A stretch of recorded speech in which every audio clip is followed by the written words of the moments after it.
Okay, good morning, class. Lately we've been reading so many picture books, practicing understanding what's going on in the books. We're going to read a different book today called Dear Mr. Blueberry. Today we're going to practicing asking questions during the reading and wondering what's going on. So as I'm reading, if you have a question, just raise your thumb in the air. I'll start with the questions. Why do you think there's a stamp on the front? Maybe Allie? it's a letter. It could Stamp. be. Yeah, that's a good idea. Who do you think that is on the cover? It looks like maybe just a little boy looking at the moon. Yeah, it could be. Maybe. So we're going to start reading Dear Mr. Blueberry by Simon James.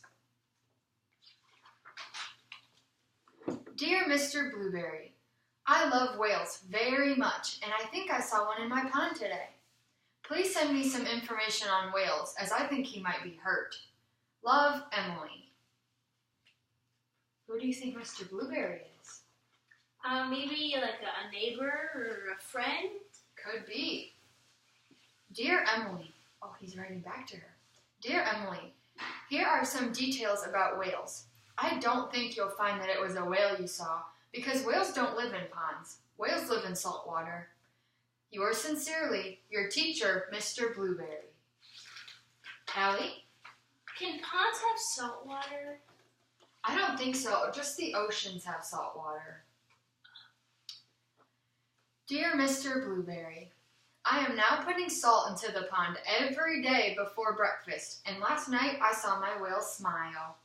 I think he's feeling a lot better. Do you think he might be lost? Love, Emily.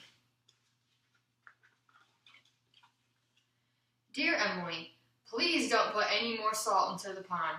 I'm sure your parents won't be pleased. I'm afraid there can't be a whale in your pond because whales don't get lost. They always know where they are in the oceans. Yours sincerely, Mr. Blueberry.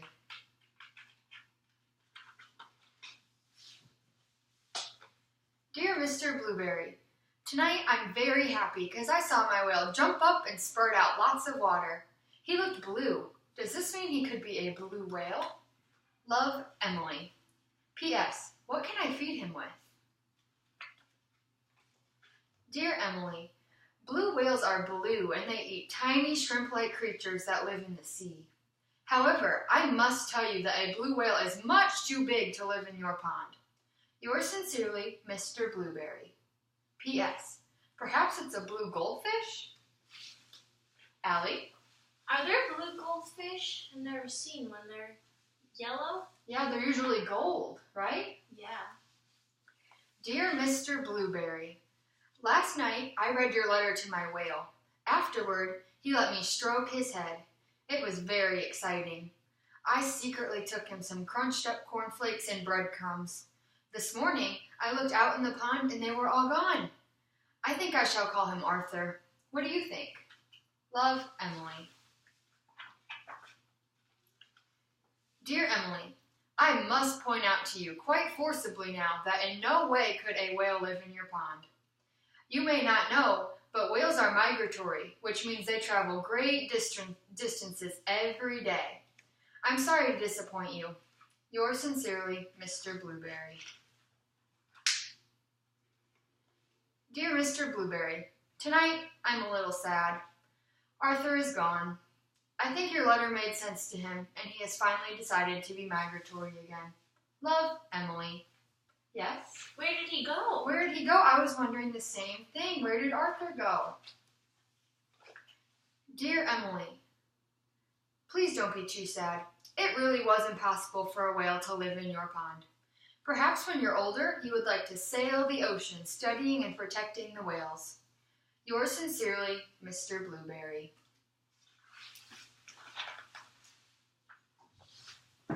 Dear Mr. Blueberry, it has been the happiest day.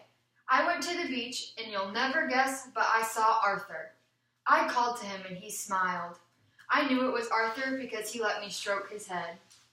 I gave him some of my sandwich. And then we said goodbye. I shouted that I loved him very much, and I hope you don't mind, but I said you loved him too. Love, Emily, and Arthur. The end. I really like that book. Me too. She was right about the whale all along, huh? Yes.